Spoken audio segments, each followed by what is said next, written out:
Holy, holy, holy, what is going on in the bond market right now? You can see on the screen the 10-year Treasury yield all over the place, just in the wake of Jerome Powell, chairman of the Federal Reserve, comments in press conference after the Federal Open Market Committee meeting today. It's March 20th. We're on the Gray Report. Breaking news as the entire economy, especially the multifamily industry, commercial real estate, we've all been trying to understand where interest rates are going to go. Where is this uncertain market taking us? And are we going to see any clarity? Well, as we can see up on the screen, the bond market cannot make its mind up. A lot of mixed messages from the chairman, not a lot of new information, but we're going to get into trying to decipher exactly what was discussed today, looking at the speech, taking a quick look into the summary of economic projections, although it's all brand new. We're coming live just after the press conference, live at the Great Capital Studio. So if you're a multifamily investor, active or passive, somewhere in the middle, maybe you're in the industry, well, welcome. You are in the right spot, because every single week on the Gray Report, we're breaking down all the latest research reports, data, articles, opinions from across the multifamily industry, including a couple original opinions from the Gray Capital team. I'm joined by Director of Communications and Marketing at Gray Capital, Dr. Matthew Bosnagel, housing expert. Always a great show Matt puts together and produces for us in the Gray Report. Excited to bring him in, talking about some other articles and besides the macro stories from the Federal Reserve today. Also talking about a piece from Cushman & Wakefield, trying to decipher today's debt market. All too relevant, according to Dr. Bosnagel. And then a piece from the White House, a fact sheet from President Biden announcing plans to lower housing costs for working families. Do they have any idea of what they're doing? I don't think so. And then from CNBC, Biden is targeting rent gouging landlords as high housing costs factor into 2024 race. Sounds like more political talk, free stuff to get some votes, but let's see if there's anything to worry about for landlords. All right, let's get into it.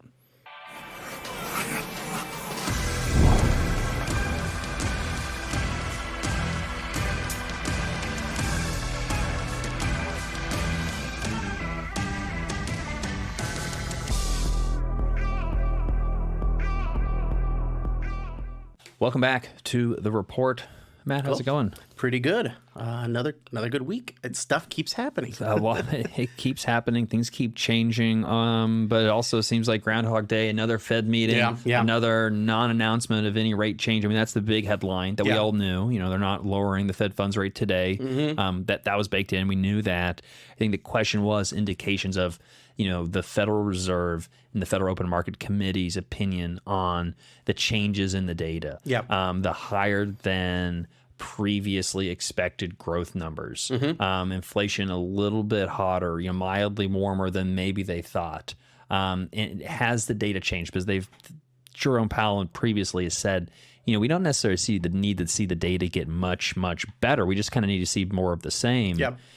And it's been a lot of more of the same, but slightly on the hotter end of the spectrum. So we want to understand, hey, how is this impacting the committee's feelings on where that target rate needs to be for the Fed funds rate, and when we may start to see some reduction, and then also just how that affects the rest of the economy. And I don't think that, I think that the reflection of the volatility in the bond market reflects kind of the tactical mixed messages that I think the Federal Reserve was trying to send, giving themselves some cover and some flexibility, you know, repeating that they're going to be very data dependent, going meeting by meeting, saying that they're going to wait for more data. They need more data. But there were some changes, Matt, in the tone, not hugely, just, you know, again, kind of more caveats and more outs and more hedging maybe than the last presser or, you know, two pressers ago. I'm curious, you know, read articles, we watched it together. In any takes comparing Jerome Powell's last comments, press conference, or changes from the, you know, the SEP? I don't see any reason to think that I didn't learn anything new. Yeah. It was so funny. I was joking about this as we were watching. I think that his favorite moments are when people are like, "So what are you going to do next month?" Or from now until someone was asking like, "From now until May, do you think that the data is going to show you anything?" Yeah. And he's like, "I don't know." He played like super coy with it. He's like, "We don't even think about meetings until it's the next meeting. We're not going to talk about it."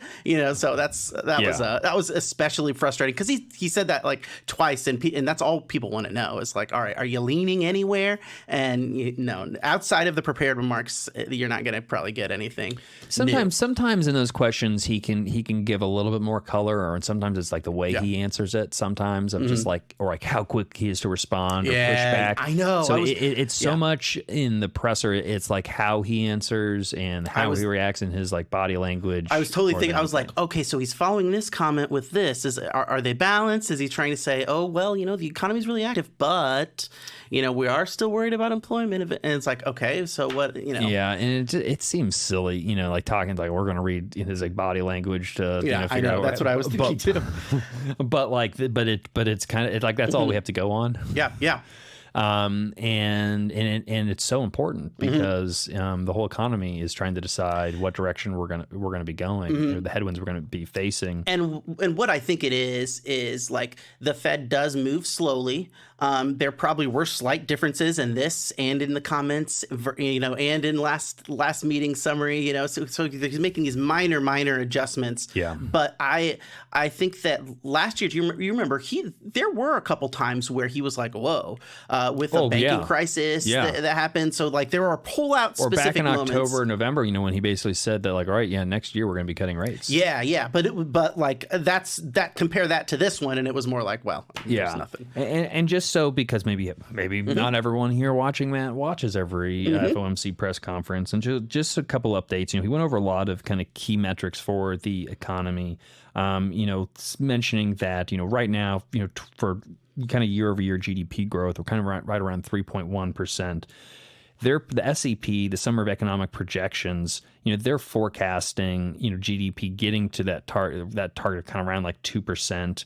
Over the next 2 years. And I saw that a lot is basically by 2026 is their target to be achieving their goals. Yeah. So he also mentioned for, like PCE, right now it's cooking at a rate of 2.4. They expect to get down to 2%, which is only 40 basis points by 2026. So it's going to take 2 years. So what that also, another piece, unemployment. The current unemployment rate is 3.9%. They're anticipating by the end of the year it's at 4%. Yeah. So what I'm reading all of that to be, which is different from last year, not necessarily the last couple of meetings, but from like a year ago when they were anticipating a recession in 2024. These projections, and they've already taken recession out of the forecast a couple of meetings ago, but this is just further evidence that there's no projection or really conversation around a recession in 2024, which again, 6 months ago, Matt, it was a certainty. I think someone had like a 99% like chance or or of a recession in 2024 with calls for recession as soon as Q4. Well, we've got 10 days. We got 11 days. Or sorry, Q1. We've got 11 days for that call to come to fruition, which it can't. But no recession. They're basically saying that the labor demand the demand for labor is still outpacing workers. We're going to see good wage growth, but that's kind of coming in a little bit. It's moderating. And he brought up used the phrase balance. Yeah, that's what. Last meeting, I heard him use the word healing a lot. Okay. The economy is healing. It's healing. Yeah. Multiple times he used the phrase healing. In this speech, I heard him say a balance. And so almost like we're still probably healing, but maybe some of the healing is done, and now we're just rebalancing and kind of reweighting. Exactly, which I think is a healthy process.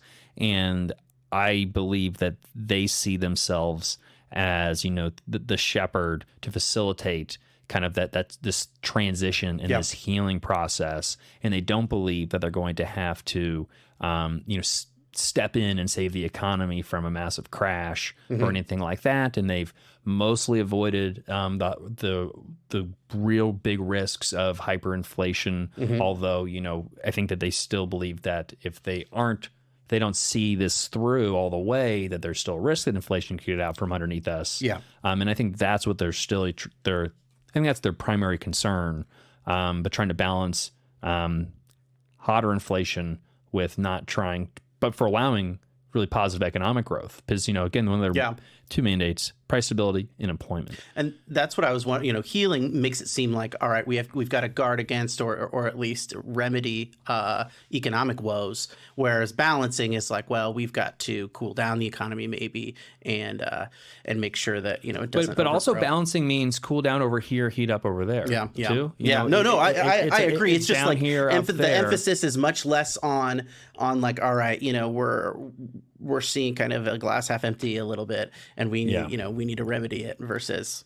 Well, healing implies, and I guess not implicitly, and maybe we're going too deep into this, Matt. But this is literally and I live for this. This is great. So this is why you're perfect for this. Yeah. But healing to me implies it's an active process of like you're taking some medicine or you're having to rehab yourself. There's an active approach. It doesn't have to be, right? I guess you can sit down, you lay down and heal, but balancing seems to be more of you're through that process, and that's more of a natural process of kind of rebalancing and just letting things happen as they were, and they want to be able to facilitate that balance. Because what they don't want to do is, good point. Economic growth is not that it's so rare we've never seen it, but the fact that we're seeing wage growth, we're seeing strong employment.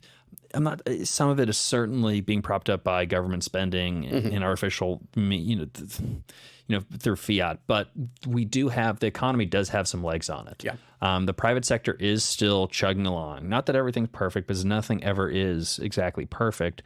But if we can see some real wage gains in the bottom quartile, that's really good for the overall economy. Yeah. We're seeing some of this labor the insufficient supply of labor being filled by immigration. That's going to help, I think, inflation over time. More immigration coming into the United States, unless that changes. So, and the other thing that was very clear is that the projection, Matt, for rate cuts is they are anticipating rate cuts to happen this year, and the median projection for the Fed funds rate by the end of 2024 is 4.6%, which would be a reduction of the Fed funds rate of around 75 basis points. We're at 5.25 to 5.5. By 3 pretty easy. It divides by 3. It's only 4.6, so it's not. But it's pretty close. They don't have to do that, but that would be it could be 175 basis point reduction. It could be a 25, and it could be 325s. It could be a 50 and 225s. It could be. They could split up any way they want. Yeah. I think that most people would say it would be 325 basis point cuts. Starting in July is what seems like there's strong consensus for it, and what makes sense to me. Could be later. I think that it would not surprise me if that gets reduced to 1 or none. It depending on the way that the data comes. I think. And we spent a lot of time on the last episode, so I don't want to spend too much more time on it. But, this idea of, housing component of CPI, I think that, and they mentioned this today, but there are some lagging indicators that once they really come into full effect, the trend is, still lower inflation and lower rates. And we'll just have to see if that continues. And that might bring some much desired reprieve to multifamily borrowers out there, Matt, that are looking to refinance some of these loans that are coming due. Yeah, for real. One other thing that I wanted to note too is what you said that they aimed for 4.6 and then 3.9 in by the end of 2025 and 3.1. For 2026 for the Fed fund. That's just their current projections. I do think it's interesting. I think they're using core. Are they using core for PCE inflation when they're looking at it? Because it does seem their measurement of 2.4% inflation is a little bit lower than CPI's. PCE came in much lower than CPI. Okay. Yeah. And they didn't really even mention CPI, at least in the prepared remarks. Well, and it's clear what they're following. PCE is their primary method. I think he mentioned that they look at both. Okay. And another thing, and this is a little bit outside the specifics of the Fed of the Fed. But I was re-listening to some of the really great guests that we've had on the Gray Report. And I want to mention this right here. Is, we've had RealPage Research Director Carl Whitaker, Yardi Director of Research, Yardi Matrix Director of Research Paul Fiorilla, and Cardone Capital CEO Grant Cardone. All of these are really, really great guests, and I encourage everyone to, if they haven't seen those episodes, to go take a look. Just in the past few weeks, we've really had these. And one of the topics, though, was interest rates. And I remember hearing about what's the market going to do, or how the market's reacted to just the fact that interest rates aren't even changing. That they're, last year it was a little bit, is it going to go up? How much is it going to go up, or something like that? This year, at least it's a question of, are they going to stay the same or go down? And the stability has a little bit of a motivating effect and makes the markets a little more active than the volatility. So that at least is going to hopefully lead to more activity. It's stable. It's not. I would say it's not stable enough. It's stabilizing. At least the Fed funds rate not moving is definitely helpful. But what still makes things challenging, Matt, are the Treasury rates and the volatility. I mean, now this is, I'm going to turn off the. What does that mean? The candles. Yeah. The candles. So it indicates the highest price during this period. It's the price that the security or whatever opened at, what it closed at, and the trading range essentially. Oh, okay. So you can look at through one time period, you can have a lot more information, not just what the average price for that period was, but there's a lot of trades during if you're looking at a chart for an hour, there's a lot of trades at that hour, and so it shows when the volume, but also at the beginning of that time period, what did it open at, what it closed at, and then the whole trading range. So what's the highest price someone paid for something, what's the lowest, and then what's between the red and the green? Up or down. Okay. All right, interesting. A lot of volatility, though. Regardless. Yeah, so it's a lot of volatility. If I can, I don't want to draw. What do I want to do here? Oh, here I want to change this to a line so it's easier to see. But just all over the place. I mean, let me go back here, Matt. This is the 1-day chart. We're looking at the 10-year Treasury, even 6 months. But let's go year to date. No, 1 year. Sorry, everybody. But as you see, I mean, rates, rates today, 10-year Treasury rates, if you're going to take a fixed rate mortgage, which most people are looking at right now, they're not even looking at floating rate. It's going to be based on typically the 10-year, the 7-year, or the 5-year Treasury rate. And then you're going to add a spread, a difference, of 160 to 300 basis points, depending on who your lender and who you are. And so you can see, rates, they peaked here in November at 5%. This is when everyone was like, all right, we're done for. They've come down, but they've come back up, since the beginning of the year. And so while the Fed funds rate has been, relatively stable at 5.25 to 5.5 for, quite some time, the people who are actually in the market trying to transaction on multifamily, this is what they're typically looking at. And so this is a challenge right now. It's because you have, when you underwrite a deal at 3.7%, and now all of a sudden it's, 4.3%, that's a 60 basis point swing. It's more than a half a percentage point.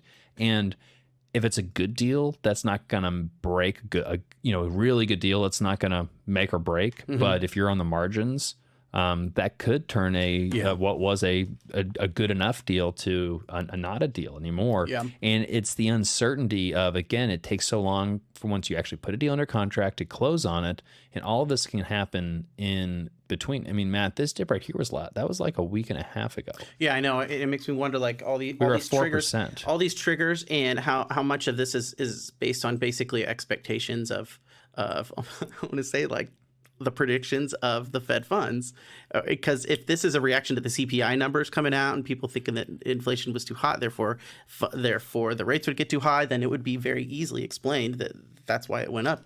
I don't know. I mean, that is why it went up. Yeah, what I see, and that's what I was talking to Carl Whitaker, Matt. Yeah. Is that I was because we were basically going through the CPI report and how if you stripped out housing, which is, it's very lagging and not really accurate to today. If you strip that out, actually inflation isn't that hot. Yeah. And I'm like, so people are trading off of this number that we all know is not to be true. Yeah, I know. Well, I was like, that's just wild to me. It is interesting too. And again, billions of trillions of dollars missing the nuance. It seems a little funny that should trade it. That's how we Well, should. I've got Stop buying apartments. coming up Stop here. buying apartments, Matt. Let's just trade the Treasury market because we're so smart. That's a joke because we're not.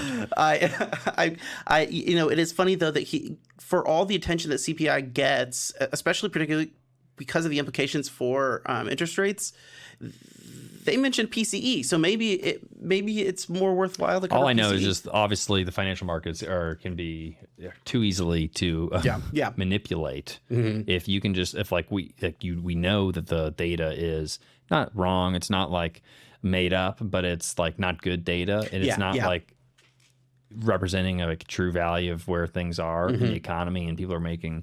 I mean, the 10-year Treasury is the most widely traded monetary instrument in the world besides U.S. dollars. And so, there's trillions of dollars flowing in and out. To think that it's trading like that.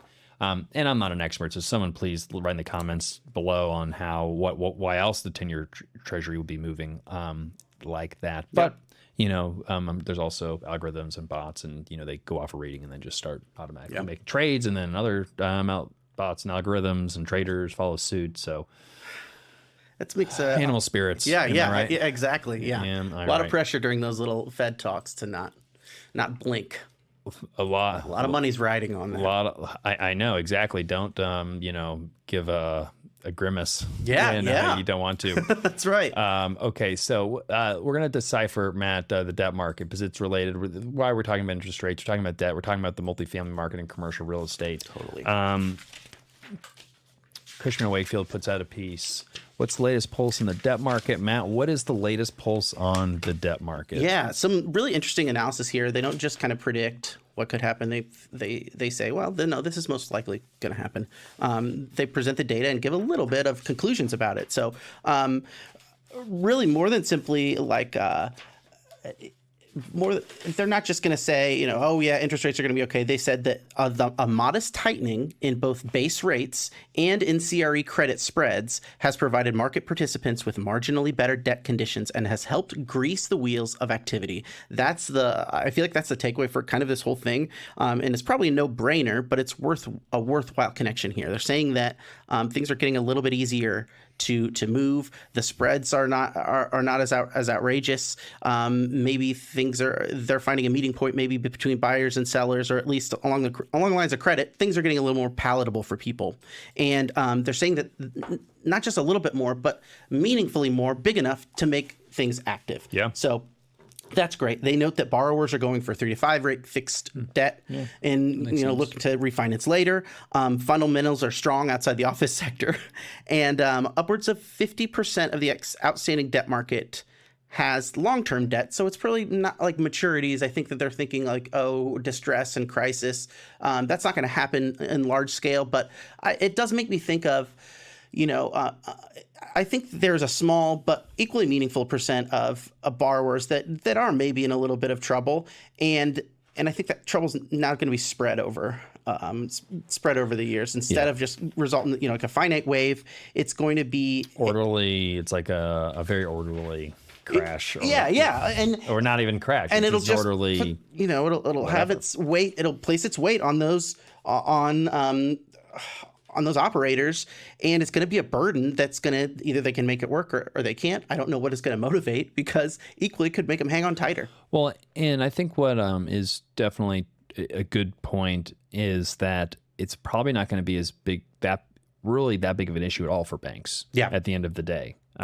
Certainly there are some banks that are going to have some loans that are not good. But unless we see a further erosion in values, which there still haven't been enough price discovery, but say call it 15 to 30-ish% value reduction, depending on the deal, depending on the market, et cetera.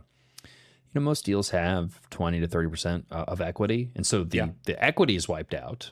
Like the investors are gone to zero, but the banks usually are going to be made up whole, and even in a worst case scenario, they're still getting back 80-90% of their principal back, plus the interest that they've hopefully will have received.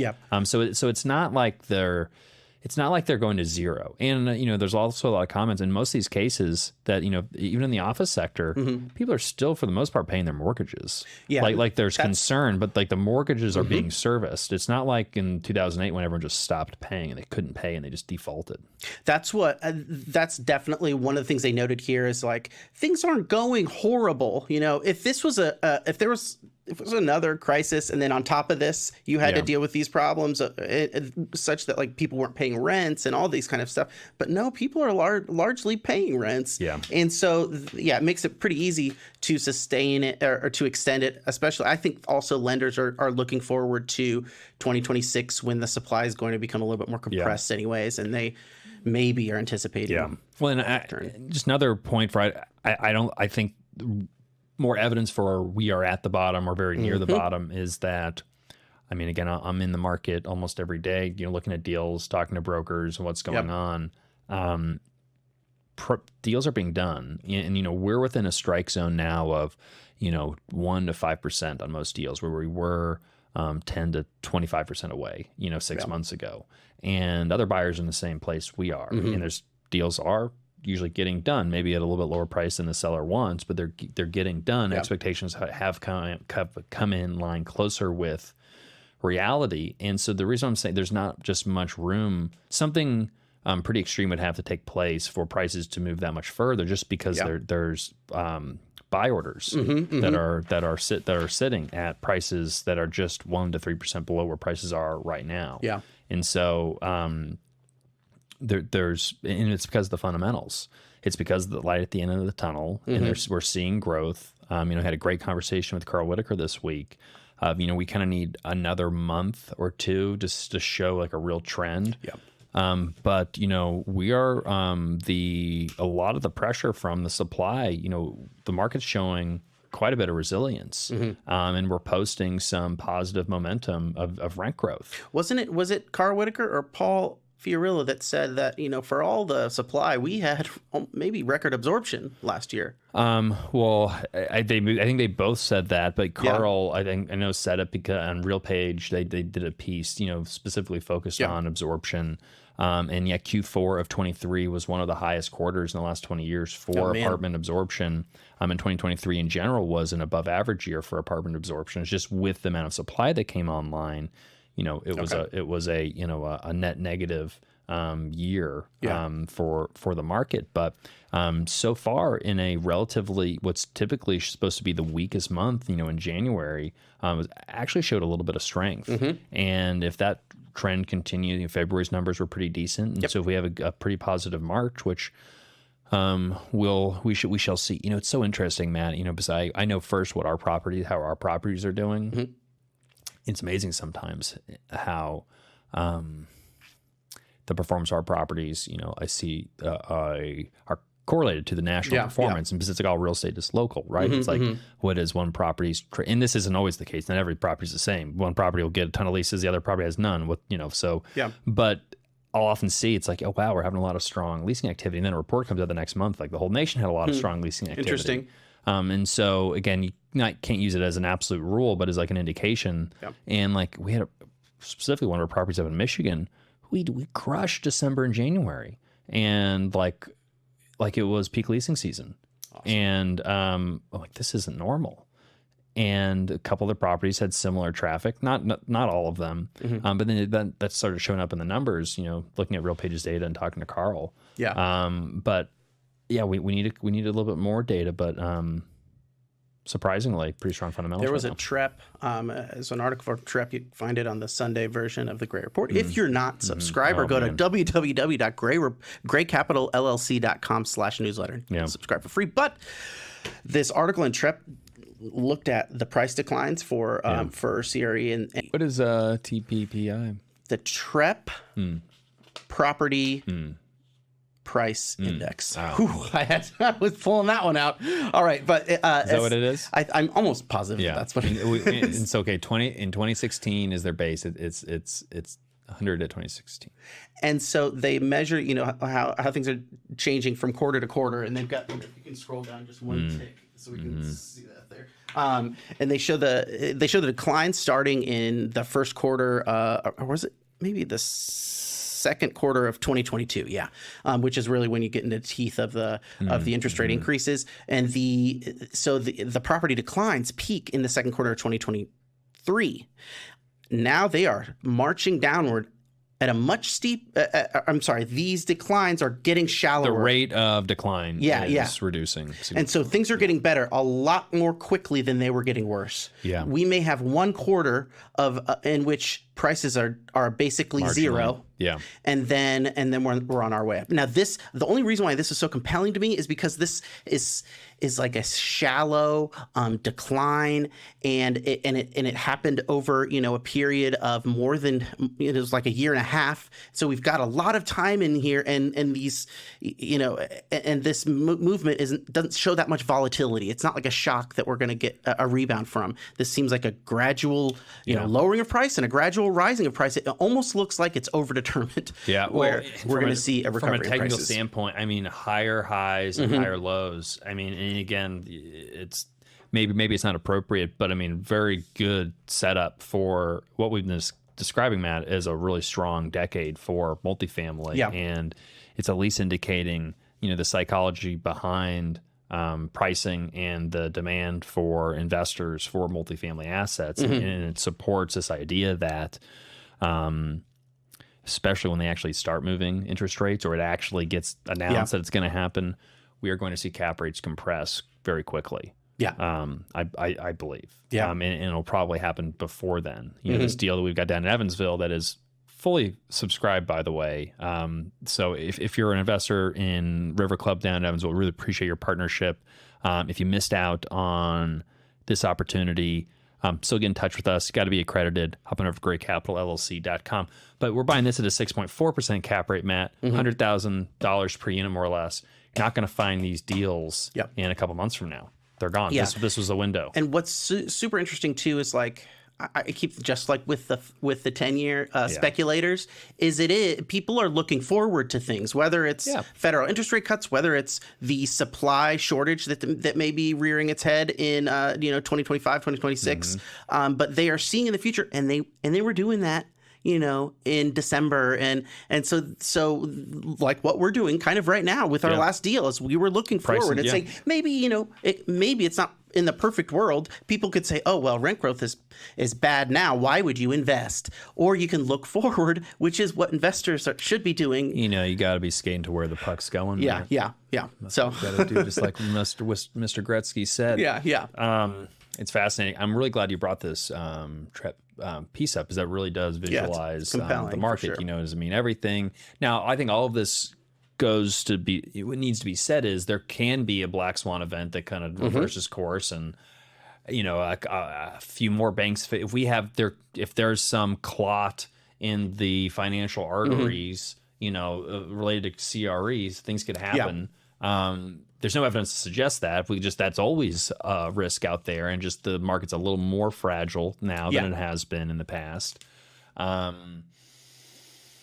The delinquency rates have increased, but as we've talked about, like there's a headline, they've increased 60%, but it's, they're still under 8%, 1%, of defaults are under 1% right now. So it's not a systemic issue right now. It's just, there's certainly pockets of stress and distress and foreclosures and people losing, it's like, let's not mistake, there are people losing everything, just like we were talking about. Oh, well, maybe the banks will be fine because, values are only down 20-30%, but the investors are being wiped out in those cases. Which is so sad to hear and to have happen, but it is a necessary part of capitalism and how the economy works. And multifamily was too hot. It was too frothy. There's too many people in it, and too much inexperience, and too much risk and misallocation of capital. And so this is all kind of a healthy part of the process, and we just need to let it see itself through, Matt. Yep. Policy. Can we go to there's that NBC or CNBC? Yeah. Oh, this one first. Yeah, that one. Oh, okay. So we're going to, but still, policy. Oh, totally. Policy. Okay. Joe Biden, President Joe Biden targets rent gouging landlords as high housing costs factor into 2024 race.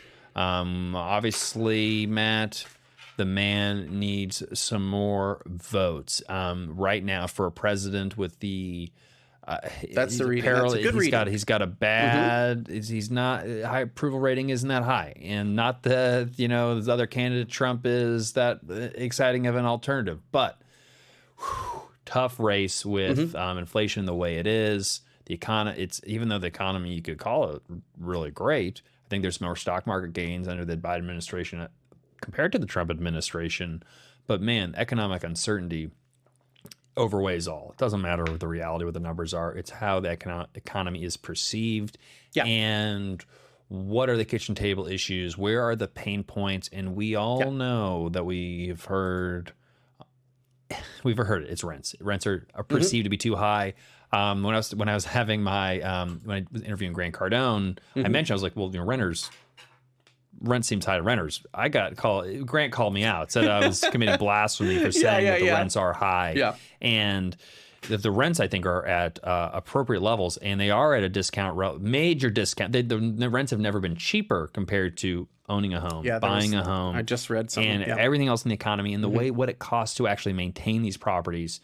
I actually really agree with Grant that rents are cheap relative to value in the economy, relative to everything else.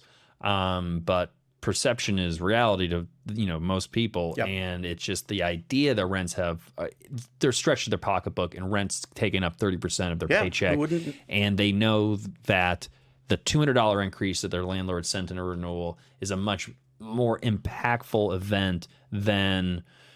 Is the milk a little more expensive this time at the grocery store? Yeah. Did I pay $3.25 or $4.25? Yeah. I don't, I know, but I know the range, but I don't exactly know. I'm not tracking it every single time. So it is a popular, easy, low hanging fruit. That's a good interpretation. I think that's how I would read it. Less as a little bit as a policy indication, but more as like, this is what he thinks will resonate with voters. And that's why he's kind of saying it. And that's why he's saying that at the expense of saying other things too. Rent control, the idea of rent control in the Democratic voters' mind is something that people are talking about. Yeah. They're excited. Or just because like something has to be done about this. Yeah. Any serious conversation with anyone that's serious, a Democrat or a Republican, and someone who has looked at the data will understand that rent control that has the opposite effect. Yeah. And that we have the evidence right in front of us right now. Go down to Atlanta, go down to any of these markets that are seeing an incredible amount of supply. Again, Carl Whitaker talked about this on the podcast, Matt. It's not just the A-class rents that are coming down as new supply. Oh yeah. The class of units that are seeing the biggest decreases are C-class apartments. Yeah. More affordability is being created from developers building luxury apartment units than the affordable housing that has been built. Yeah. More has been affected in market rate just because from luxury development. And it's so the encouragement of all types of housing development, especially affordable housing. Yeah, I remember that. I think that's what Paul Fiorillo said as well. Yeah, yeah. It's he's in favor of all housing. It's all interconnected, including single family. I think exactly. It's supply, and so the idea of restricting the market, reducing profitability, adding regulations, decreases investment, decreases development, and we need more investments into housing. And so, but this is very popular with the base because they're like, you need to do something about it.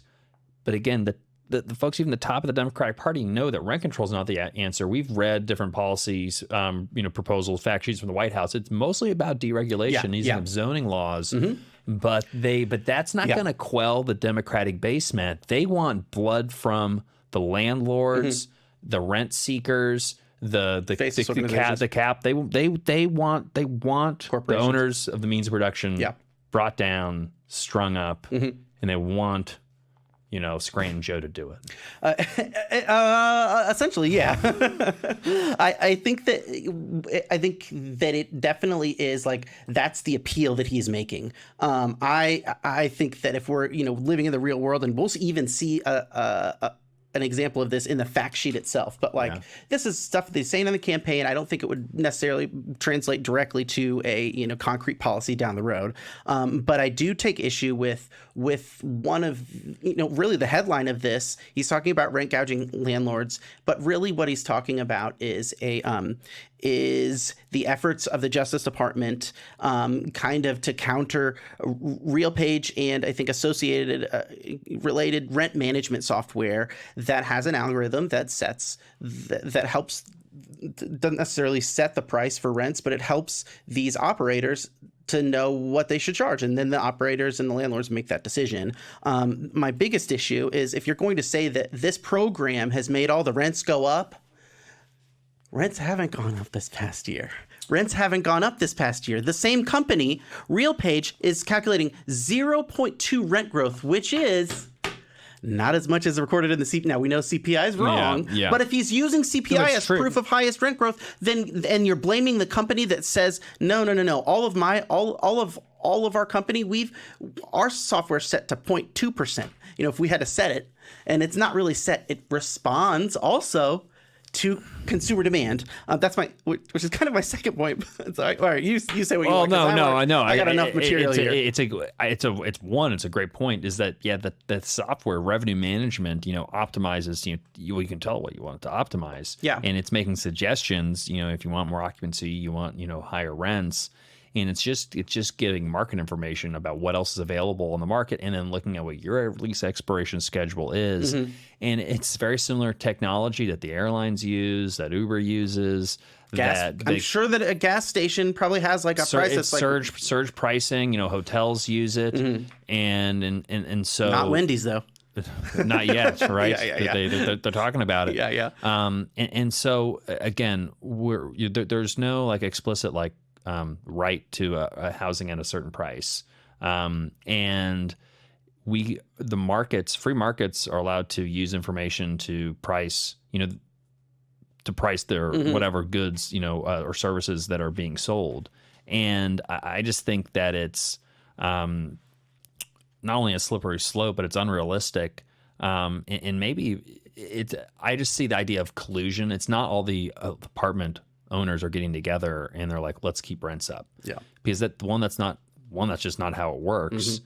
And if anything, you might want to lower your rents so you can fill up occupancy. Yeah. And it's just information. The cases that have been brought are in some cases where it's been like some small markets where there have mm-hmm. been only a few owners. So it's but still like there's competition. It's not like there actually was a monopoly. There still wasn't collusion. There's still only a few airlines. There's still only a couple of banks. Yeah. I mean, you want to talk about, how the stock market works and how securities are traded and priced in all the information and the collusion and the self-dealing that goes on. And so where are we drawing mm-hmm. where are we drawing lines? I understand housing has more of an emotional connection, but at the end of the day, this creates a more efficient market. And will allow for further investment in housing, which creates a more balanced ecosystem. I think it's an easy, graspable system. Everyone's talking about algorithms and social media. Oh, algorithms are making you see all the YouTube videos that make you hate people. But it's like, oh, algorithms are making my rent go up. That makes sense. Damn it. Yeah, it's AI. But it really is. I think when you're talking about liability, it's the landlords that are making the decisions. It's the landlords that whose competition against each other is helping to make it fair. Now, if, like you said, if a very small amount of landlords own the majority within a small area, then that could be a lot closer to collusion. Is there any law that prevents a landlord from owning all the apartments in a market? Is that illegal? I don't know. No, it's not. It's not. It's not illegal. It's not. I don't think it's illegal. Then is that like a barony or some kind of like feudal? But my point is, it's not necessarily the algorithm's fault, and there's too many examples outside of housing where this kind of information system could help set prices. So I think that's kind of a little bit of a wash. I do think there's this education that the multifamily industry needs to do. And I know that NMHC and NAA is doing this. Policymakers, more so for prospects and residents, and some are getting up to speed because it's changed from when it's like, hey, give me a quote on this unit, and they're like, oh yeah, our units are 825. And this is a story from a couple of years ago. If I say 825, oh, it's 825 for the 2-bedroom, and they're like, okay, great, and they're like, and the 825 is going to be the price for the 2-bedroom all year. Yeah. Like, is that the price? Yep, that's the price. Yeah. And the rents were set like once a year, maybe twice a year. Maybe if it's like there's something crazy to have to happen, like you'd have to have a lot of vacancy, but maybe we should lower rents or let's do a special or something. To where now it's doing, we've moved to daily pricing or weekly pricing, and so I've noticed in talking to people renting apartments, it's frustrating because you're not. Sometimes you're just doing research and you're not sign. You don't want to sign that day, and you're just trying to figure out. You've read the same comments for the article that I read. Well, maybe, but no. This is just conversations with people that I've had, and because they've come up to me. Then you go the next day and it's hundreds more. Well, yeah. Well, specifically the people, leasing consultants, and that's a whole other thing of the training to be able to communicate this, and it's not communicated well. Is the fact that the price is going to change and they can't hold the price. And people are like, what do you mean you're not going to hold the price? And it's obviously a technique to try to get to someone to commit. But it's like, I'm not committing today. I've got 3 other places I need to take a look at. Like, I'm just not prepared to. And so the conversation that we're having about the price is irrelevant if you're going to say that it's going to be different tomorrow. Yeah. And that it may be $100 more or $100 less. Yeah. It's hard to plan. And so it's a frustrating experience. That's and right. then if it's not explained, that's right. Because they don't say, it's like, well, the way that our pricing is that our software looks at what the availability in the market is that day. It's a dynamic pricing model, and that just is how it works. Instead of it's not explained, they're just like, well, you got to put in an application if you want to lock it in, and that's unfortunate. Yeah. So it could be there's more education that could go on. This is a tangent, but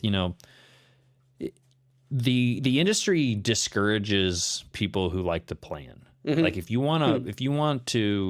someone who likes to plan ahead, I'd call you generally a responsible person. Yeah. Probably pay your bills on time, right? Maybe. Like if you had to categorize, if you had to stereotype someone who plans ahead, well, you can't. Sorry for you, planner, Mr. Organized person who pays your bills on time.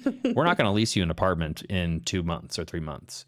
You got to be ready to go in the next 2 or 3 weeks. Yeah, because we don't want to hold your apartment open and not getting any rent for it. And so, like, if you're someone who wants to you have to either like sign a lease early or just roll the dice that, like, I'm going to sign something a couple weeks beforehand.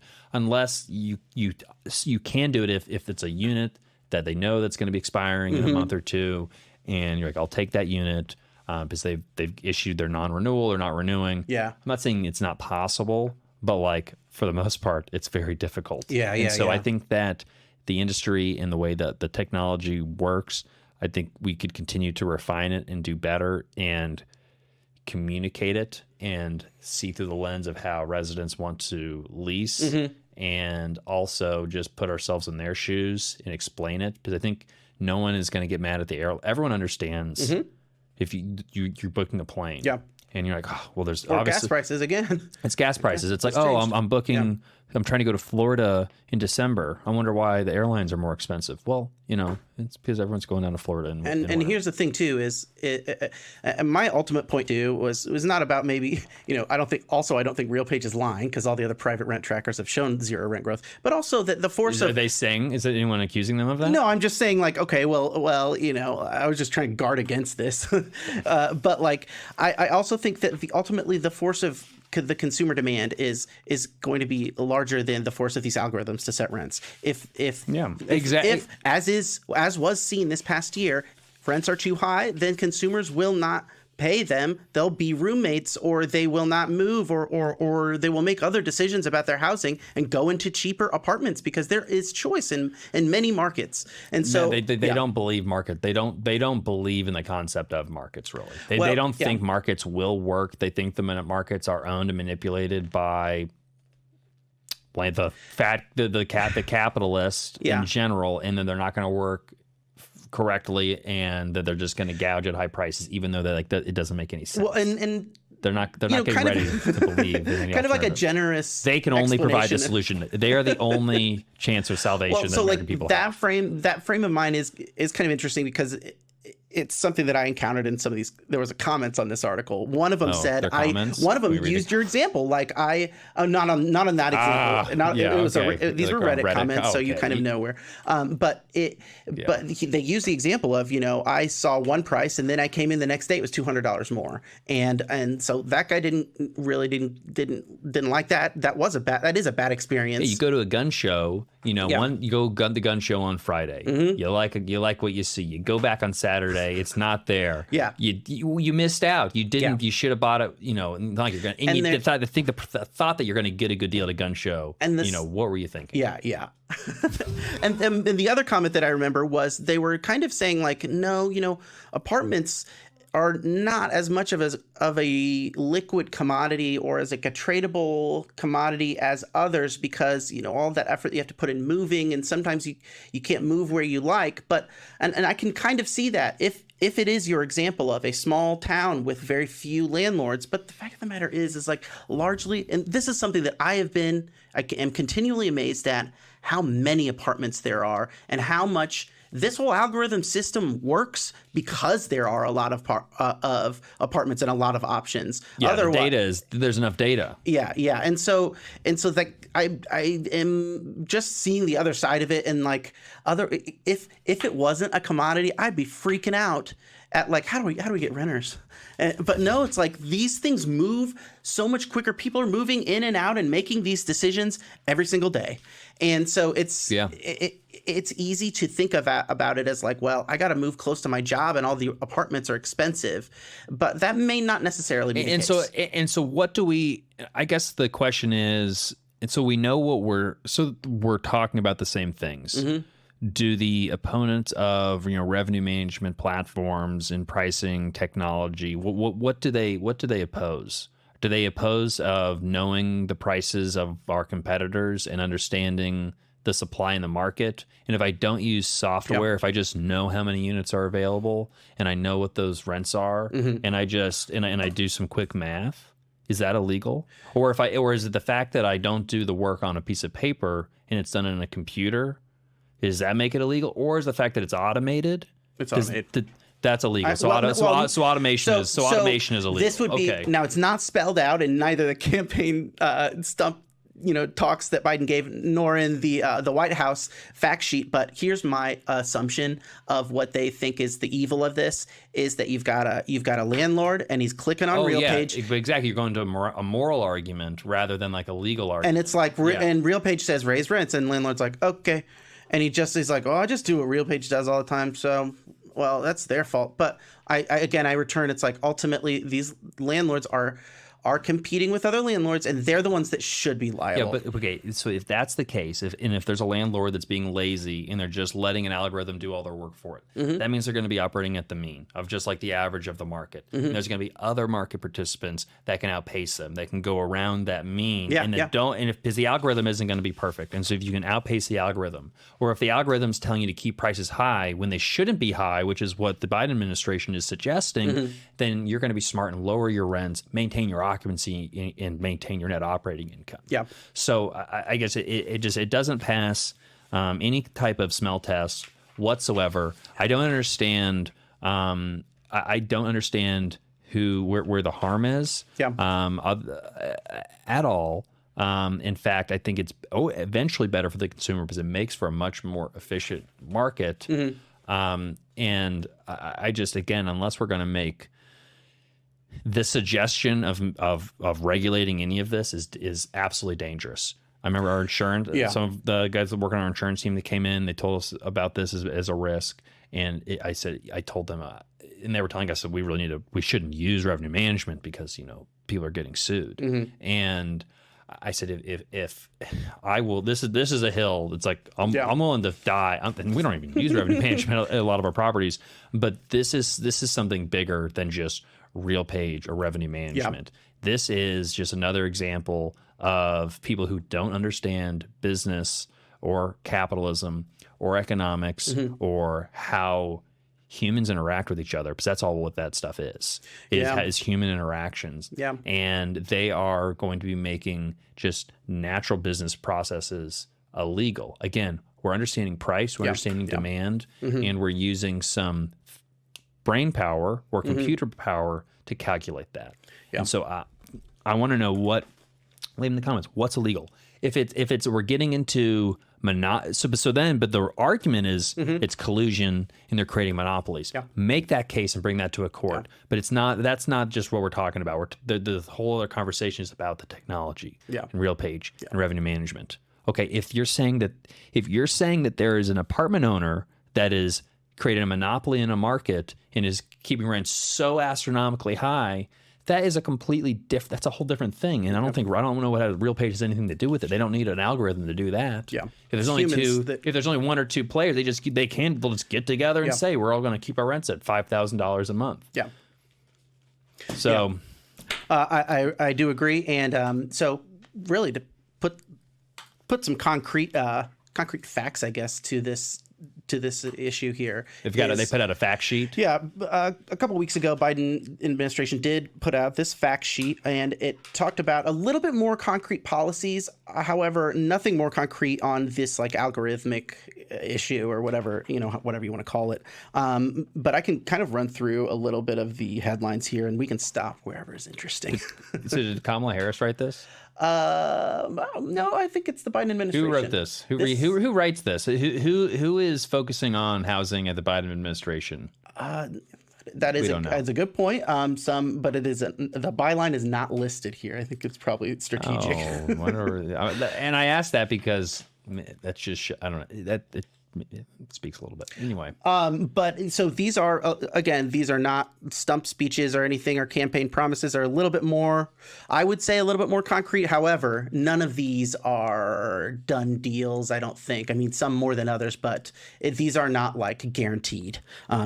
So one of the things that he'd like to do is lower closing costs for refinancing and home mortgages, which could mean like $10,000, and also giving $10,000 to first-time home buyers or to people selling their first home, and you get like $5,000 one year and $5,000 the next year, or something like that. So that's a pretty nice chunk of change, but nothing huge. Like I said, lower closing costs for refinancing and for home mortgage. These look more like general goals than specific plans. Expanded low-income housing tax credit, the LIHTC, to build or preserve 1.2 more affordable rental units. Yeah. So when I see more specific numbers, it to me means that they've actually done some more thinking about this. So it may be farther along the road. However, I love this one. A $20 million tax credit, $20 million grant fund as part of Biden's budget to support communities across the country. $20 billion. $20 billion. Yeah. To support the construction of affordable multifamily rental units, to incentivize local actions to remove unnecessary barriers to housing development, pilot innovative models to increase the production of affordable and workforce rental housing, and spur the construction of new starter homes for middle-class families. This will help create hundreds of thousands of housing units, and it'll help lower rents and housing costs. Pretty broad statement, though. I was going to say $20 million for just that's a lot of money. General support for housing. I mean, how do we apply for the 20? I went in. That's exactly what I said. I said like pilot innovative models, incentivize local actions. We can do that. We can do that all day long. I just need it. I don't even need the full 20. Yeah, exactly. That's what I'll do it for $1 billion. That's right. So maybe that's not as realistic, but they do follow it with a little bit more concrete one. This proposal for federal home loan banks to double their contribution to the affordable housing program, which seems like a big ask, but that would only raise an additional $3.79 billion. So I think that's interesting. That definitely would be balanced by whatever affordable housing subsidies and easements they've got there, but they follow that with the meat of their anti-landlord argument. Ooh. And they invoke a strike force on unfair and illegal pricing, and they are calling on federal agencies to root out corporate behavior that hikes prices on American families through anti-competitive, deceptive, or fraudulent business practice. And it Convenience uses fees. Oh, okay. So that's another one. This is different. The rental junk. Yeah, fees? that's the next one. We can kind of skip to that because we've already covered the other one. These junk fees, they cite their progress. What did we talk about? This fighting rent gouging by corporate landlords. Oh, that's what I was talking about. Yeah, this anti-competitive, unfair, or fraudulent business practices, and they do cite in Where's the fraud? Fraudulent. Right. No. I am asking. I'm asking a rhetorical question. It's just interesting. So it's they're rooting it out. Unfair. They haven't rooted it out unfair, yet. which they're calling on people to root that out. Illegal. I don't know how it's illegal. Spencer, they're rooting it out. Okay, got it. Got it. But yeah, I do think it's interesting. So their example is their efforts against something, not necessarily even a conclusion. I don't think that this story against RealPage or even whatever rental or revenue management systems are out there. The story's not closed yet, and yeah, they filed a brief, but it is far from conclusive here. And I think if anything, this is just a position. The DOJ made clear its position that inflated rents caused by algorithmic use of sensitive, non-public pricing and supply information violate antitrust laws. Inflated rents caused by algorithmic use of sensitive non-public pricing and supply. Yeah, sensitive non-public pricing and supply information. And they are talking about software that that has that database. So non-public that they as use. in, so I can't go on apartments.com and see everybody's rents every single day. Yeah, What makes it sensitive, and what does an algorithm have anything to do with making anything illegal or not? Yeah, that's why it does. I mean, it's a position. I'm just asking. And so, what is this? What is this joint? This brief, landlords and property managers? I mean, do we have any? I mean, again, I'm not one. Mm-hmm. Not trying to be a political showman here. Yeah. But it just what is the Department of Justice focused on? And God, I don't even want to talk about this at all because too spicy. It's too. It's muy picante, Matt. Obviously the Justice Department has been given a directive to pursue a political point. Mm-hmm. Yeah.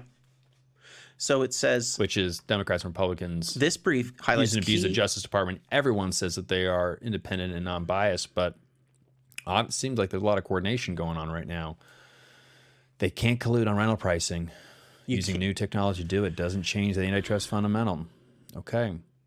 It says there are key aspects of competition important for every industry. Number one, you can't use an algorithm to evade the law banning price fixing agreements. And number two, which this one seems crazy. But isn't this what it's the opposite of it's the opposite of what I'm saying. I'm saying what we're doing now is legal. Yeah. And just because we do it with an algorithm doesn't make it illegal. They're saying that what you're doing is illegal, and just because you use an algorithm doesn't make it legal. Yeah, they said an agreement to use shared pricing recommendations, calculations, algorithms can still be unlawful even where co-conspirators retain some pricing discretion or cheat on the agreement.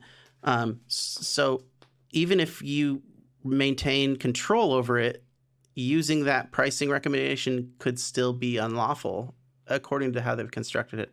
I don't know if that has any legs. Maybe it could. And it's the only leg that they would sort of have, and I don't think they would have any leg to stand on, is if it's non-public. And again, if it's hey, send me your prices and I'll send you my prices. But that's not, it is all public. It's all on the internet. It's all being posted. That's how they get the information. Yeah. And then you're using your proprietary, knowledge of what you have available. Mm-hmm. Yep. No, we'll do very good point. We'll do a further look into this brief map, because I would really like to further understand. Price deviations don't immunize conspirators. They're saying that if it goes down, doesn't mean that don't get any credit for that. It's not a very long brief. It sounds like this was this could have been done. This was done in 30 minutes because someone needed it for their fancy fact sheet from the White House. It seems pretty scary. A little. It seems more aggressive than I thought it'd be. Well, do you notice I didn't cite any actual code? Yeah, that is a good point. Now, There was no like law cited. Yeah. They were just saying it's still illegal just because you do this. Like it was all very general and theoretical. Well, because the effects of this, it would kind of amount to rent control. What they're talking about, whether it's controlling the rent that you set in an algorithm or controlling the rent period, it is controlling the rent. And if you're preventing the free flow of information in this way, at least even if it's among so it doesn't seem like doesn't seem like it would have much. Like, seems like a very band-aid solution when really the solution's right in front of them, and they mention it in their fact sheet, which is kind of deregulation and encouraging production. Now, you did mention the rental and junk fees. They were and that was mentioned. Both of these pieces were mentioned in the State of the Union. The examples that they used here were some of these HUD policies that are used in multifamily housing and voucher programs that are bans or prohibitions on application fees, credit report fees, assistant animal fees, security deposits, criminal background fees, and others that you can find a link to in the description of this episode. But junk fees, I thought I was like, like for trash collection or something. It's like not that. They're already really fairly prevalent, and I don't see them as the big problem. But I mean, they're not. I again, as a renter, I could see how you'd be. No one likes a bunch of fees, and you certainly can add more fees. But again, I think that there's like a really great mechanism to control this, and it's called a market. Yeah. And the guy having less fees may be more competitive than the guy with more fees, and you can charge more on your rent and have more fees, or you can charge less rent and have more fees. Yeah, I haven't, but there's some fees that are people don't like paying. It's like you go to Vegas. You're right. I don't want any tax. I'll just put it on the rent. I hate the idea of fees. Period. Like the resort fee. I just don't know enough to argue against it. You think you're paying $180 a night for a hotel, and then you show up and there's a $75 resort fee. Yeah, and you're like, what is this? I'm just staying in the room. They're like, it's a resort fee. It's not for anything. Yeah.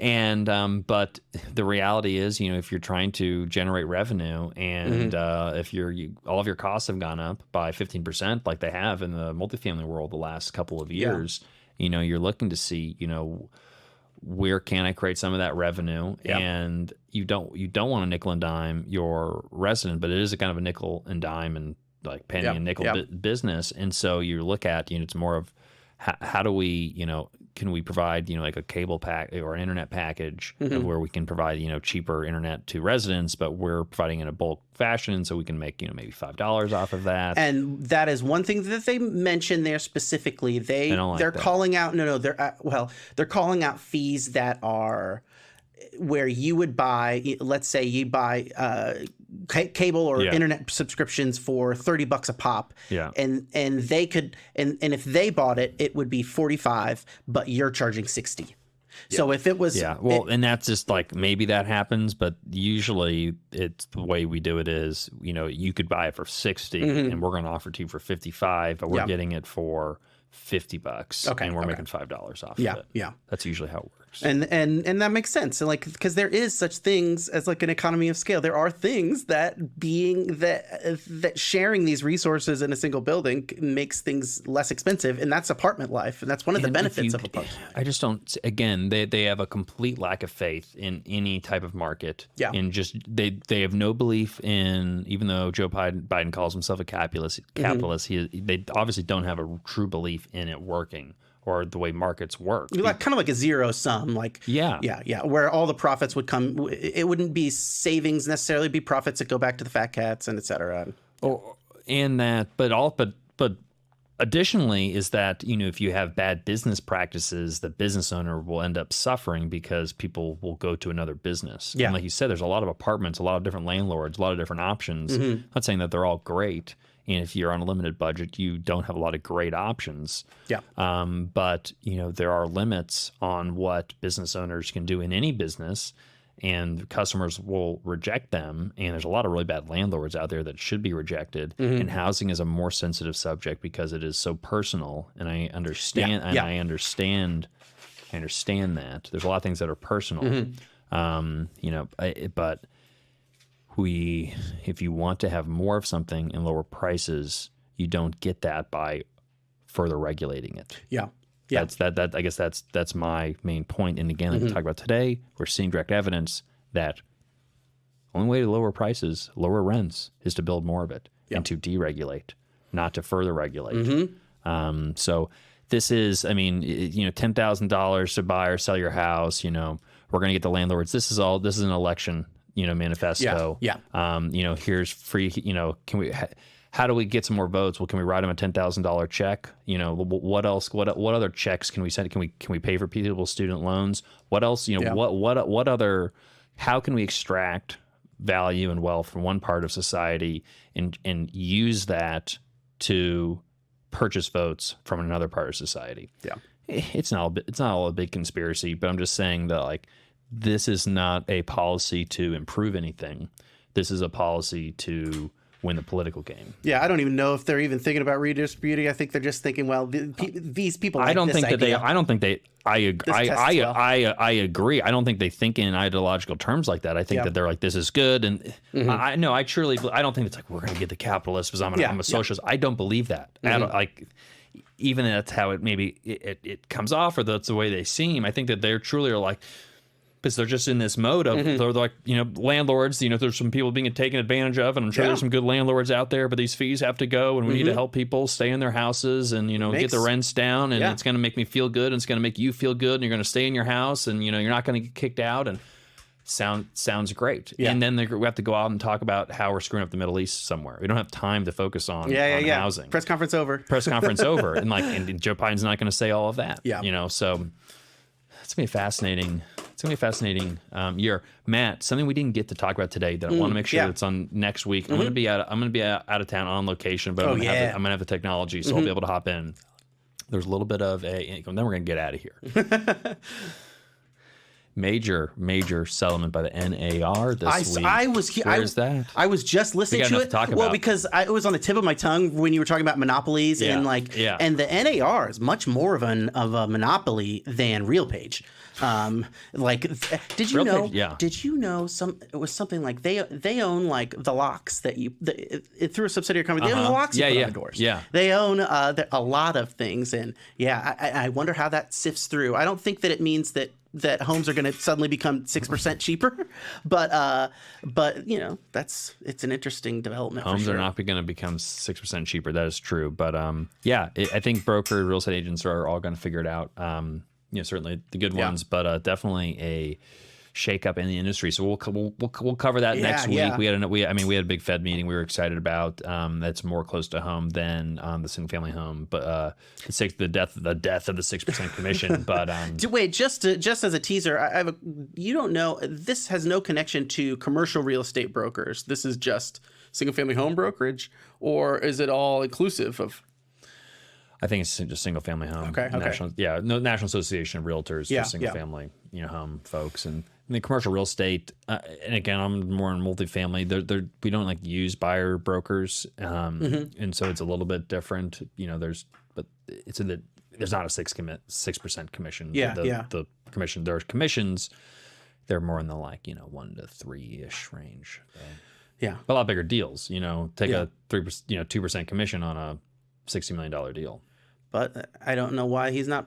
I mean, that's a real thing that happened. He's not saying that on the campaign trail. I don't know why.